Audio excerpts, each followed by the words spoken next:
Coach Corey Wayne, and this is my video coaching newsletter. And the topic of this newsletter is going to be money, women, work, and sexual desire. Well, I've got 4 emails I'm going to go through with you today. Before we get into the first one, I got a quote that I wrote I want to talk about first. And it says, many men make the mistake of confusing being a good provider by making a good living, earning money, and providing material things for their women with being her knight in shining armor, her rock, her lover, her mysterious prince that she can't get enough of.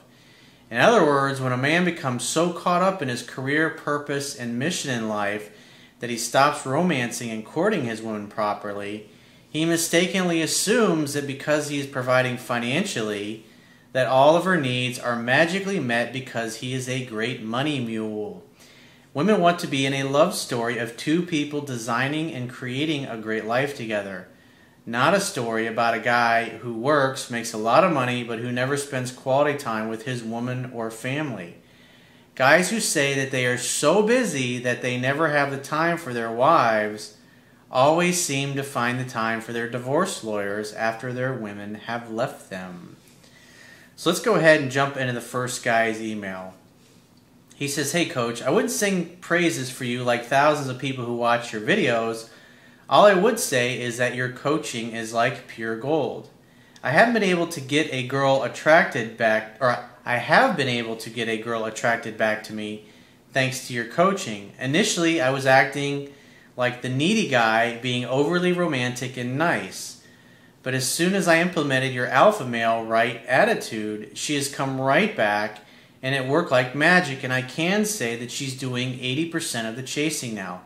Thank God and thank you for that. Well, thanks for applying it, because you changed your own life, and not only are you happier, but guess what? She's happier. So now 2 people are happy. That's why I do this. This is enjoyable to me.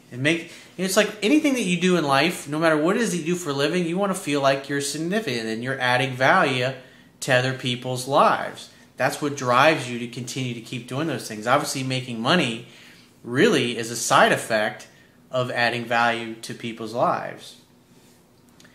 He says, now the main reason for writing you this email is that I received from you is I've watched the video as well, and as usual, brilliant, and the advice and coaching you give is perfect. But the first part of your email, well, I think I took your advice. He's talking about an email that I wrote, or one of the ones I did the other day. It was on this topic of dating and relationships and properly courting, because this is probably from an email I did 2 or 3 days ago, and where the guy just wasn't doing what he needed to do in the relationship, and obviously was causing problems.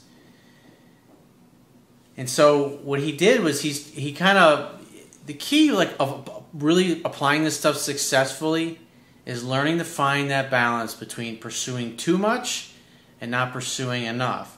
And so what happened was he watched this video and he got a little nervous, like, oh my God, and he started pursuing a little bit more, and then he noticed that his woman started to get a little lukewarm and started to actually back off and go the other way.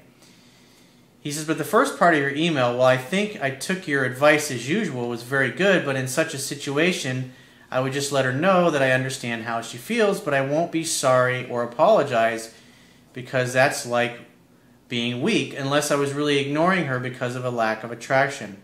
I would just tell her that I still love her the same, and that the work that I was doing, I'm doing for both of us, and tell her to take her time and whatever she feels she wants to talk.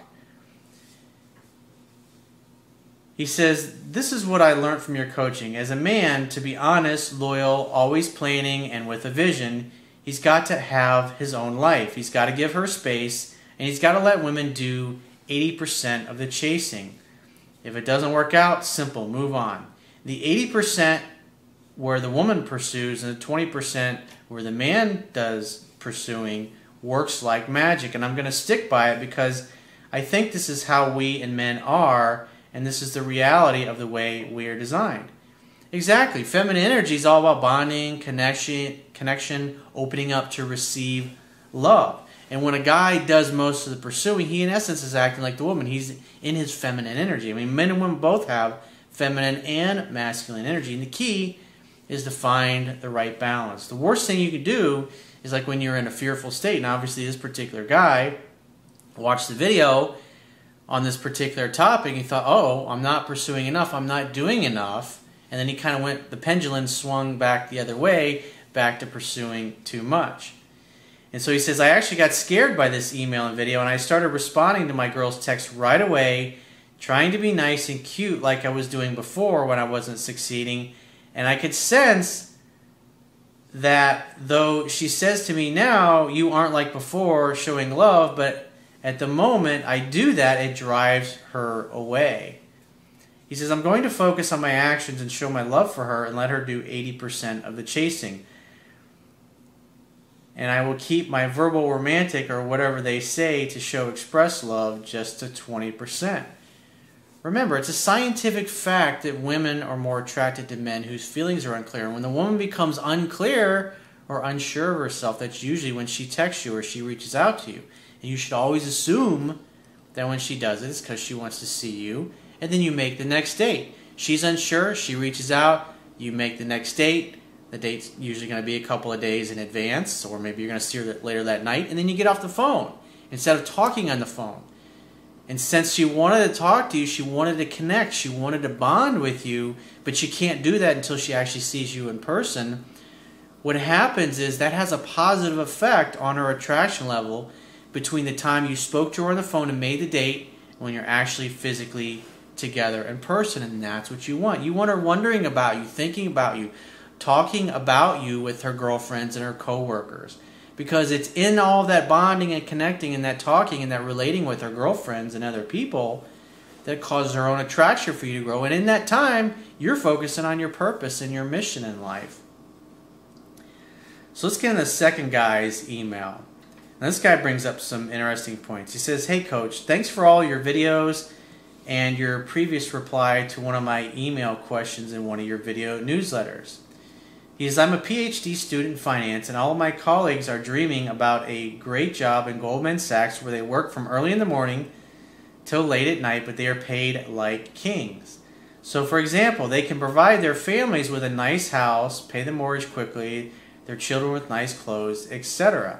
However, one thing you said that made me think twice about this future prospect is having the time to date your wife. In your recent video, for me, it's over, I'm sorry, you said that if you don't date your girl, and if at some point became so focused on your work and your purpose that eventually someone else will date her. What I'm talking about is having a balance between all of those. Because not only do you have to focus on your relationship and courting and dating your woman, I mean, obviously you're going to get busy sometimes. You might not be able to go out but maybe once a week, or if you're married and you have kids, you might only be able to go out twice a month, or maybe 3 times a month. That's not a lot compared to what you would have done when you guys were single, but you still got to find the time. And for a guy to say, oh, I'm so busy, I don't have the time, that's bullshit. He's not organizing his life properly. He's not delegating away things to administrative assistants or secretaries that he should be delegating away. Instead, he's doing things, if he earns $500 or $1,000 an hour or whatever it happens to be that he's making, if he's spending his time doing something that he could pay somebody $20 an hour to do, he's losing money to do that. And that's what a lot of guys do. A lot of guys have the mistaken perspective of nobody else can do as good a job in this stuff as I can, so therefore I need to do it. And what happens is they get so wrapped up and focused in their work that they start neglecting their family and their wives or their girlfriends. Remember, women are physically designed to receive us, emotionally, mentally, spiritually, and physically. And if you start spending all of your time in your work and completely neglecting her, saying, oh, it'll just be for a short period of time, women will be cool with it for a short period of time, maybe a month or so. But if it keeps going on for month after month after month, and you just keep giving her the same Kentucky guarantees and the same excuses that, yeah, I'm going to get around to that, yeah, we're going to go out, and then you just never fucking do it, eventually she starts to feel like you don't really care about her, or you don't know how to show her how much you care about her, and then it becomes a moot point because you're no longer showing her through your actions how much you love her. So because you still also got to find time to take care of your body. You got to take time to manage your finances and your bills. You got to spend time with your kids and your friends and your family and all those things. You can't just become totally consumed with work where that's pretty much all you do. Now, there's going to be some times in a guy's life where you may have to spend a couple of weeks where you're just completely at the office all the time, and that's understandable. And if you have been courting and dating your wife properly, she will understand. But if this shit goes on for month after month after month, and you keep promising her and Kentucky guaranteeing her that things are going to change and they don't, she's eventually going to say you're full of shit, or you don't get it, or you don't understand her, and the relationship's going to spiral out of control. That's what I'm talking about. I'm not talking about not spend your time working and earning money. That's ridiculous. But there's got to be a healthy balance. You got to be able to spend enough time taking care of your body, taking care of your career, getting enough sleep, eating properly, focusing on your finances, focusing on your friendships, focusing on your intimate relationships, spending time with your family, spending time with your kids. You have to make time to do that. It's just simply a matter of priorities. If you don't schedule it, it's simply not going to happen. If you're too busy and you're too overwhelmed, you're like, I don't have any time, well, then maybe you should hire somebody. Maybe you need to delegate some of your stuff away to your assistants and other people that work for you. He says, however, I discussed this with my other PhD students, and other people's opposite opinion is that if you provide enough money to the girl so that she doesn't have to work and she can stay home raising the kids, and the kids will grow and become mature, enjoying the attention of their mom, well, what'll happen if they only the mother raises them, then guess what? And you're never around, you're especially if you have boys, they're going to become very feminine.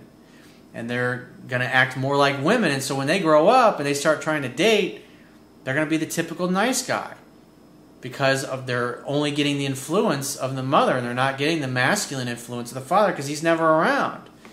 And the same thing with the women. The little girls, when they grow up, they're going to have problems in their relationships because they're going to have daddy issues, because daddy's never going to be around. They're always going to feel like they're never getting the love from their dad that they want. And that's not healthy either. He says, and also, while the wife will stay home, will stay more in her feminine, as she will not be practicing in her masculine side by avoiding the competitive workplace. Well, there's plenty of women out there. I mean, you look at like an Eva Longoria, very beautiful, very feminine, very sexy, but also very successful. She's an alpha female. She's able to maintain that balance of achieving and being in her masculine, but also being very girly and very feminine. But you look at like a Hillary Clinton, who she acts like a dude. I mean, that's the bottom line. I'm sorry to say, but that she's very in her masculine, and that's why she's not very attractive, and she doesn't take care of herself. And you know, it's like you ask any guy, who's more desirable, Eva Longoria or a Hillary Clinton? 99% of the guys are going to say Eva Longoria, and it's like, duh. That's what I'm talking about. And so to sit here and say, oh, well, basically, you know, it's kind of a sexist way of looking at it, saying, oh, well, women's place is in the home, being a homemaker. Well, not all women want to be a homemaker. Not all women want to only do that. They want to have other outside interests. And there's plenty of examples of very successful women that do that. You look at like a Marissa Mayer, who's the CEO of Yahoo.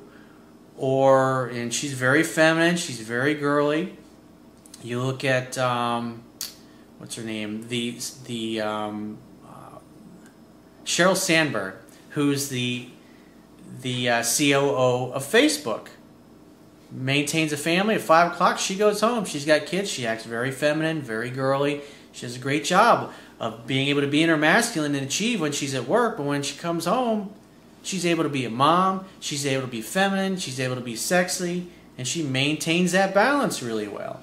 And so, if you're to tell Sheryl Sandberg, "Hey, your place is in the home, being a homemaker," she's going to look at you and say, you know, she wrote a book about the topic. So the other thing is, like, you're listening to other people who don't have relationships and have no relationship experience telling you their opinion of the way they think relationships should be. Take advice from people that have actually had relationships, that are successful at it. It's like, because you're basically living your life according to other people's expectations and looking for feedback from them. It's like, if you're going to take advice from anybody, take advice from people that actually have successful relationships, that are actually able to have those kinds of experiences, not other guys that you're going to college with that don't have any life experience. It's like, come on. So that's what I would do.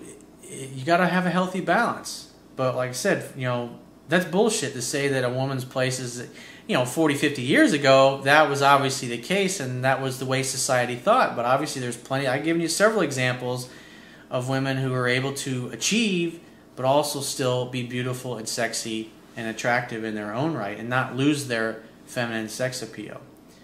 So let's move on to the third email. This guy says, "Hey Coach, Happy New Year, and I hope this email finds you well." He says, "Your book is fantastic and I love your videos. I came across them at a time in my life when I really needed this information, both for the knowledge as well as the optimistic outlook that you always have. In November, I found out that my girlfriend of 2 years had been cheating on me with a guy who works with her at the same company as I do.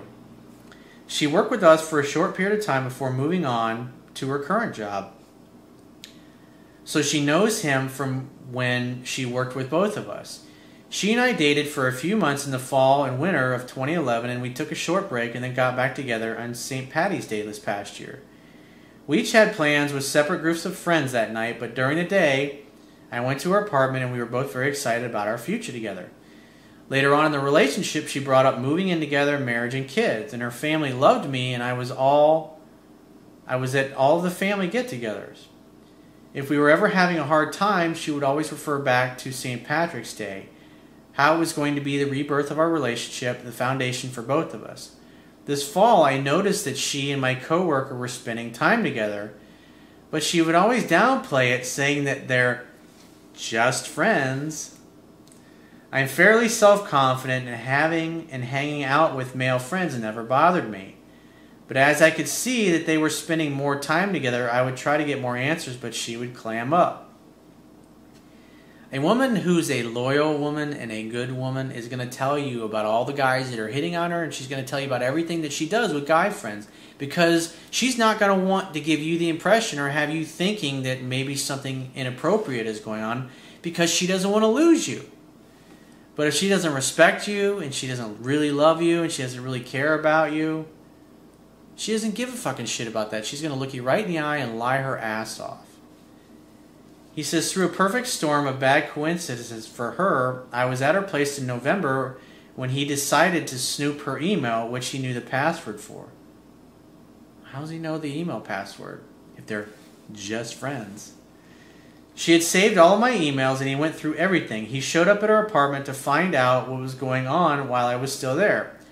It turns out that the nights that we weren't together, she was with him. Huh. What a convenience. What a coinky-dink. She also talked with him about moving in together, getting married, and having kids. Nice. Sounds like a really good quality girl.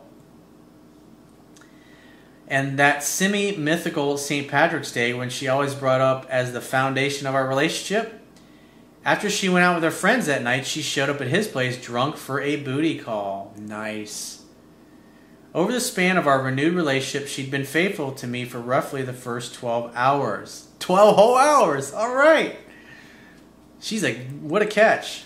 This is the kind of woman you can have an open relationship with. And other than that, this commitments, loyalty, it doesn't mean shit to her. She'll just look you right in the eye and lie to you because she wants to keep the things going the way she is. Because to her, being honest doesn't mean anything. You lie because she doesn't want to deal with the problems or the drama. So she's blowing sunshine up your ass and his ass. Over that time, she never mixed up the two stories, never called anyone the wrong name, and never showed any sign of guilt for what she was doing. That's because she didn't feel guilty about it. This is how she operates. It's perfectly normal. She obviously learned this from her family. She looked me in the eye and told me that she loved me hundreds of times without hesitation. And all that time, I'm not sure why he never questioned and why he had never met her family since they lived very close, or had never gone on a vacation with her because she was with me. In the end, she lied to, manipulated, and cheated on me dozens, if not hundreds of times, because of the enormity of it all, and the fact that she started cheating on me literally on day one, I'm taking some faith that in the fact that if I had never played batting 1,000, perfect game, it wouldn't have mattered because she already ruined the relationship by cheating. Yeah, it's like, that's why I say, it's like some women, if they're gonna cheat on you, there's not a damn thing you can do about it. All you can do is put your best foot forward and pay attention to their actions and pay attention to the stories. And thankfully, at least you found out that she was fucking around on you and that she was a pathological liar. He says, I left her apartment that day saying some pretty mean things to her, and she shouted, but if I love you both, as I slammed the door behind me. 2 days later, I noticed that they started spending time together again. I've heard nothing from her since then, and they've resumed their relationship seemingly stronger than before. Hey, he's a sucker now. My self-esteem and self-worth are such that I would never get back together with her. Good for you, dude. You got some brass fucking balls. Because it takes a lot of strength. A lot of guys would let their emotions overrule what their mind is saying. This is pretty obviously not a good woman. How can you trust someone like that? You can't. She's not trustworthy. And there are people like that, men and women both, that are just pathological liars. There's not a fucking thing you can do about it. He says, I'm simply in awe that she was able to lie and to manipulate two otherwise very smart people for so long. I got a buddy of mine that's like that. He's living with the girl, and he's got a kid with her, and he's fucking 4 or 5 girls on the side. And he lies to all of them, and he's been doing this for years. It's the way he is. Needing to recenter myself, I've been navigating the Red Pill forum on Reddit. Someone referenced your site, and that's how I came to find the wealth of information that you offer. I watched so many of your videos the past few weeks that many of your oft-repeated mantras have become ingrained in my head, i.e., repetition breeds success, hang out, have fun, and hook up, etc. When you're reading an email, I can tell when you're going to look at the camera and drop that well-deserved, come on, man, when someone fumbles. I read your book cover to cover twice, and on the third read, I took notes like in school, so I now have a 3% study guide. So I'm going to keep up with the videos as well as continually reread and study the guide so I truly know the information that you provide. Thanks again for all your work. I'm using this event in my life as a springboard for bettering myself. I've started running again, and I'm going to run a half marathon this spring. I've lost enough weight in the past 6 weeks that I regularly receive compliments from people. You're investing in yourself. The best investment that you can make is in yourself. I purchased a dog, and I pick him up in a few weeks, and I've made some changes in my house over the holidays, and of course I'm going to keep up with my 3% man reading. In the end, I'm not expecting any advice from you, though please say whatever comes to your mind, as I do not want to get back together with this woman. I wouldn't, but even if she comes around and starts calling you and thinking, well, the pussy was really good, just never make the mistake of thinking that she's girlfriend material or wife material or relationship material. She's a great fuck buddy, and that's it. So thanks for sharing the information, and good for you for taking care of your body and investing in yourself. That's what you have to do. You got to take care of you first. Because if you don't have your own shit in order, it's going to make it very hard for you to be in a good, healthy relationship and find a good woman. So let's get into the fourth and final email. This guy says, hey coach, I don't know where to start. I'm in love with a girl that seems to keep slipping away. I met this girl about 2 years ago, and it was the perfect way we met. Things were so natural and sexy. I met her with her younger sister, and we all got along extremely well. We became intimate physically straight away. Hang out, have fun, hook up. Initially, I wasn't sure about her because I didn't want to be in a relationship, but over time I started falling for her. However, before I could make the move, she went back to her ex, and this crushed me, and I confessed that I really liked her during that time and that I wanted her to be mine. She couldn't believe it, but it was too late. And over the months of texting and meeting each other at gigs and developing a stronger relationship with her and her sister, who really liked me and wanted us to be together, things started to look up. She always had issues with her ex, but couldn't seem to let go of him. And I could relate with it because of my previous long-term relationship, so I hanged on until I had enough, and then finally she broke up with him shortly after a few weeks and came back to me. After dating for about 4 weeks, we finally confessed our sincere love for each other, and it was beautiful. We started to become official after that. However, this only lasted 3 months until she ended it with me suddenly. The first 2 months was amazing, but for some reason the last 2 weeks she was very distant. She said that I lost the spark for life and that I'm a liar and I don't do what I say and I want to do, and I don't put in any effort into myself, my job, our relationship in a nutshell. That tells me that some things were seriously out of balance and out of whack in your life. My new job situation at the time may have affected things. That's what happens. You start focusing on your business and your career, your job, whatever, and you don't spend enough time properly courting her, because a lot of guys do that. They spend the time that they need to. In the beginning, she falls in love, and they think, great, that's handled. Now I'm going to focus more on my work. And then what happens is they go from having a fairly balanced relationship to spending less time in the relationship and more time in their work. You've got to find a balance. Hence the topic of the video. My new job situation at the time may have affected things, and this totally crushed me, and I tried to fight to keep it alive, as I believed at the time 3 months is nothing to really learn to understand each other and build something. Well, the power obviously flipped at some point. That tells me you started to over-pursue when she started to slip away, which obviously turned her off. And this is what happens when you don't have a balanced life. When you don't have a balanced life where you're taking care of your body, you're taking care of your own personal finances, you have your friends, you have your business, your purpose, your career, your mission, whatever it is that you do in life. It's like there's constantly something that's out of whack and out of balance in your life. And that's one of the things that I can help you really key in on in a phone or a Skype session. He says, I tried to contact her sister, who cut the wound even deeper with her comments, and I was left extremely hurt and confused. Blood's thicker than water, bro. You thought the sister really liked you, and then obviously the sister was talking, the one that you were dating was talking all kinds of trash to her other sister that supposedly you thought was your buddy, and completely both of them turned against you. He says, 3 months have passed now, and I've been trying to reconnect somehow. Obviously that ain't working. Acting like a stalker doesn't work and never gets a woman back. That's why you get dumped, you get put in friend zone, you walk away and say, hey, give me a call if you change your mind because I'd love to see you. And you got to walk and never look back. It's the only way.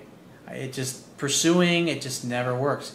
Because you get put, think about it, you get put in friend zone and then you go back to chasing her and pursuing her. You're communicating that you accept those terms. He says, I seem to be good with this sister now, but we're not as close as we used to be, which is unfortunate because I really love her as a person too. You're not centered. You're not acting like a man, so therefore she's lost respect for you. I've heard that the ex might be back in the picture after the first month, which infuriated me, as we also used to make fun of him, plus she claimed that he never had any of the qualities that she was after. But obviously he acted like enough of a man where she went back to him. That's the thing. See, like women say they want one thing, but who do they go for? They go for the guy that's not good for them. Why? Because he acts masculine. This is why women fall for the bad boys. Even though they say that's not the kind of guy they want. Look who they end up with. It's like a lot of women, they don't understand this. They don't understand what they're attracted to. That's why a lot of women read my book, and it really helps them understand, oh, okay, now I get why I was so attracted to that guy. He says, I really do love this girl and can see so much potential, excitement, growth, and fun together. She's leaving with her family overseas for a month, and I'd like to somehow catch up with her beforehand to keep me on her mind. You're still pursuing her. You still think you're falling under the illusion of action, which you're bullshitting yourself and think that you can do something to make her want you back. The only thing that you can do at this point is to walk and never look back. If she reaches out to you in the future, your attitude should be like, hey babe, it's great to hear from you. I'd love to see you when you're free to get together. And then you make a date. Hang out, have fun, and hook up. Tell her, hey, why don't you grab a bottle of wine and come on over to my place, we'll make dinner together.